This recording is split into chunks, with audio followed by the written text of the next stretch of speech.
നമ്മളൊത്തിരി നമ്മളെ സ്നേഹിക്കുന്നുണ്ടെന്ന് കരുതുന്നവർക്ക് പോലും ജീവിതത്തിലെ ചില സന്ദർഭങ്ങളിൽ നമ്മളെ മനസ്സിലാക്കാൻ പറ്റാത്ത സിറ്റുവേഷൻസ് വരും. നമ്മളെ തിരിച്ചറിയാൻ പറ്റാത്ത അവസരങ്ങൾ വരും. പക്ഷേ അപ്പോഴൊക്കെയും നമ്മളെ മനസ്സിലാക്കുന്ന ഒരാളെന്ന് പറയുന്നത് ഈശോയാണ്. ആ ഒരു ബോധ്യം പല പല അനുഭവങ്ങളിലൂടെ എൻ്റെ ഉള്ളിൽ ഉറക്കപ്പെട്ടിട്ടുണ്ട്. അതുകൊണ്ട് തന്നെയാണ് ഈശോയുടെ കൂടെയുള്ള ഈ ഒരു യാത്ര എത്ര സുന്ദരമാണെന്ന് ഞാനിങ്ങനെ ഓർക്കുന്നത്.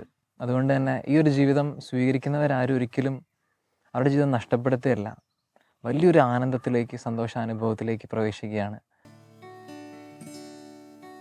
യേശുവിൻ കൂടുള്ള യാത്ര ആനന്ദമേ, ആ മാറോട് ചേർന്നിരുന്നാൽ ഭയമില്ലയേ.